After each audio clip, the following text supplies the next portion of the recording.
Bismillahirrahmanirrahim. Assalamualaikum warahmatullahi wabarakatuh. Kepada Ibu Kasmana selaku pengampu mata kuliah penulisan karya ilmiah yang saya hormati, kemudian kepada teman-teman sekalian yang saya cintai, izinkan saya Herawati dengan NPM 202101570006. Saya akan berusaha membawakan proposal saya yang berjudul Hubungan Citra Diri dengan Perilaku Narsisme Pengguna TikTok pada Siswi di Sekolah SMA Tanjung Priuk, Jakarta Utara.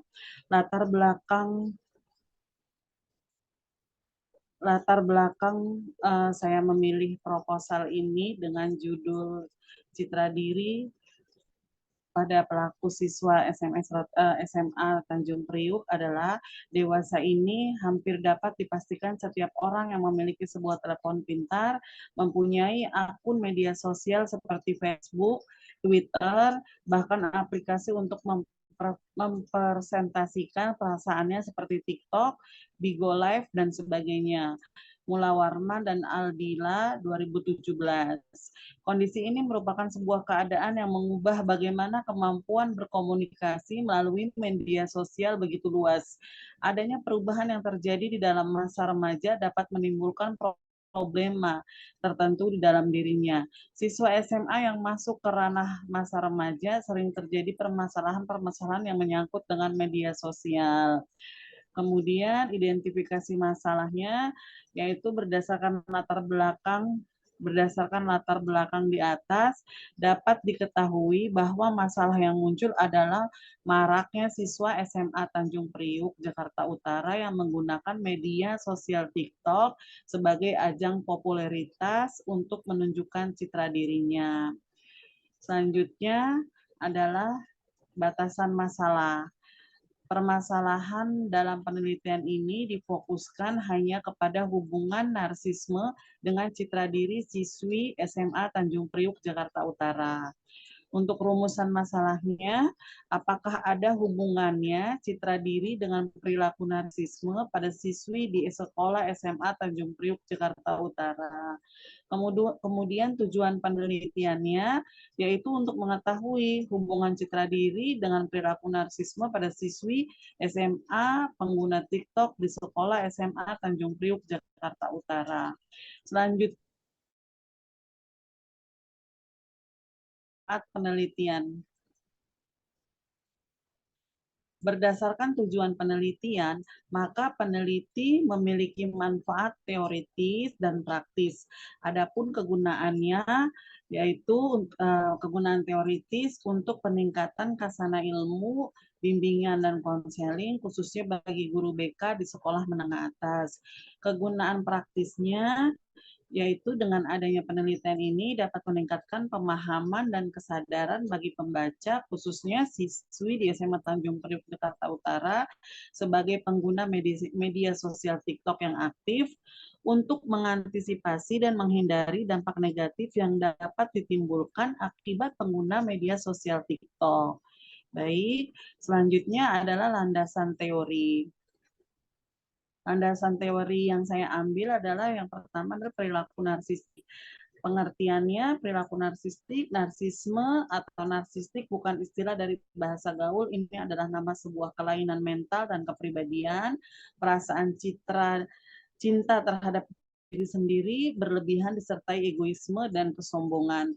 Penderitanya disebut narsis. Cirinya mereka biasanya mempunyai penilaian berlebih terhadap diri sendiri dan merasa sangat butuh diakui. Istilah narsis pertama dikenal oleh Harvard Luke Ellis pada 1898 yang kemudian dikembangkan lagi dalam ilmu psikologi oleh Sigmund Freud. Kata narsis berasal dari sebuah mitologi Yunani kuno tentang seorang pemuda tampan bernama Narsius yang dikutuk mencintai bayangan wajahnya sendiri. Mitologi ini digunakan dalam psikologi pertama kalinya oleh Bapak psikoanalisis Sigmund Freud untuk menggambarkan individu-individu yang menunjukkan cinta dirinya yang berlebihan. Gangguan kepribadian yang dimaksud adalah gangguan kepribadian narsistik. atau narcissistic personality disorder. Gangguan kepribadian ini ditandai dengan ciri berupa perasaan superior bahwa dirinya adalah paling penting, paling mampu, paling unik, sangat eksesif untuk dikagumi dan disanjung, kurang memiliki empati, angkuh, dan selalu merasa bahwa dirinya layak untuk diperlakukan berbeda dengan orang lain. Baik, selanjutnya adalah faktor-faktor yang mempengaruhi narsistik. Adi dan Yudianti 2009 memaparkan bahwa faktor-faktor yang mempengaruhi narsistik antara lain harga diri, konsep diri, kesepian, dan kecemburuan atau iri hati. Satu, harga diri merupakan gambaran sejauh mana individu tersebut menilai dirinya sebagai orang yang memiliki kekuatan untuk mengontrol perilakunya, keberhasilan, dan memiliki kompetensi untuk mencapai cita-citanya yang diharapkan. Yang kedua adalah konsep diri, merupakan gambaran mental diri sendiri yang terdiri dari pengetahuan tentang diri sendiri, pengharapan, dan penilaian terhadap diri sendiri. Yang ketiga adalah kesepian, sebuah kondisi perasaan kesepian atau sendiri di mana individu menemui individu lain tidak sebagai dirinya, melainkan sebagai bentuk dari tugas-tugas atau keajaiban dalam masyarakat saja. Nah, yang keempat adalah cemburu atau iri hati. Merupakan suatu keadaan ketakutan yang diliputi kemarahan. Perasaan ini muncul berdasarkan perasaan tidak aman dan takut status posisi yang berarti akan digantikan. Selanjutnya adalah karakteristik perilaku narsistik. Ada ciri-cirinya. Yang pertama, memiliki perasaan kekaguman terhadap kepentingan sendiri, sering asik dengan fantasinya sendiri, percaya bahwa mereka adalah unggul, spesial, kemudian membutuhkan pujian yang lebih dari orang lain, ingin diperlakukan istimewa. Selanjutnya, slide selanjutnya adalah harga diri. Pengertian harga diri secara bahasa berarti penghargaan diri. Dalam ilmu psikologi, harga diri dalam sebuah penilaian terhadap diri sendiri, baik itu penilaian yang positif ataupun negatif dalam bersosialisasi. Aspek-aspek harga diri ada kekuatan, kemudian keberartian, kebijakan, dan kemampuan. Selanjutnya adalah di slide selanjutnya yaitu kerangka berpikir. Kerangka berpikir yang saya gunakan, yang saya ambil yaitu para pengguna jejaring sosial sering memposting foto-foto pribadinya dan mengupdate status untuk ditunjukkan atau dipamerkan pada teman-teman sesama pengguna jejaring sosial untuk mendapatkan perhatian.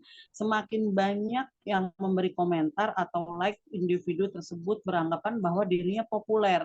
Para pengguna jejaring sosial sering memposting foto-foto pribadinya dan mengupdate status untuk ditunjukkan atau dipamerkan pada teman-teman sesama pengguna jejaring sosial untuk mendapatkan perhatian. Kemudian menurut Sarwono 2013 mengemukakan bahwa setiap mahasiswa memiliki kecenderungan untuk mencintai dirinya sendiri atau narsis dan juga cenderung menghabiskan waktu untuk mengakses jejaring sosial, berupaya menjelaskan siapa dirinya, ketertarikannya terhadap hal-hal tertentu. Kemudian pada bab 3 di slide selanjutnya ada metode penelitian. Yang pertama adalah waktu dan tempat penelitian. Waktunya adalah 7 Juli 2023 SMA Tanjung Priuk, Jakarta Utara. Kemudian definisi operasional variabel penelitiannya, yang pertama adalah ada dua, yaitu perilaku narsistik, dan yang kedua adalah harga diri. Slide selanjutnya adalah subjek penelitian.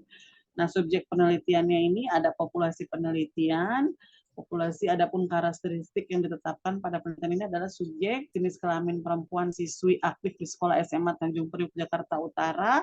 Populasinya seluruh siswa SMA Tanjung Priuk Jakarta Utara yang berjumlah 147 orang dari 6 kelas di SMA Tanjung Priuk Jakarta Utara, diantaranya kelas 10 50 orang, kelas 11 60 orang, kelas 12 37 orang. Nah, kemudian untuk sampel penelitian di mana pengambilan sampel dalam penelitian ini dilakukan secara acak dengan menggunakan random kelas di SMA Tanjung Priok. Sampel pada penelitian ditentukan dengan menggunakan tabel Pisak dan Mihrek dan taraf kesalahan menggunakan 5%, yaitu 147 siswa SMA Tanjung Priok. Selanjutnya, di slide selanjutnya ada metode pengumpulan data. Metode pengumpulan data yang pertama ada skala perilaku narsistik, kemudian instrumen penelitian. Instrumen dalam penelitian ini adalah harga diri dan perilaku narsistik. Kemudian teknik analisis datanya. Penelitian ini termasuk ke dalam penelitian analisis statistik deskriptif korelasional, di mana dalam penelitian ini ingin mengetahui hubungan antara harga diri dengan perilaku narsistik. Teknik analisis data yang digunakan pada penelitian ini adalah teknik regresi. Namun sebelum pengujian hipotesis tersebut, terlebih dahulu dilakukan pengujian prasyarat analisis. Baik, demikianlah presentasi dari proposal yang saya lakukan. Kurang lebihnya saya mohon maaf. Wabillahi taufiq wal hidayah. Assalamualaikum warahmatullahi wabarakatuh.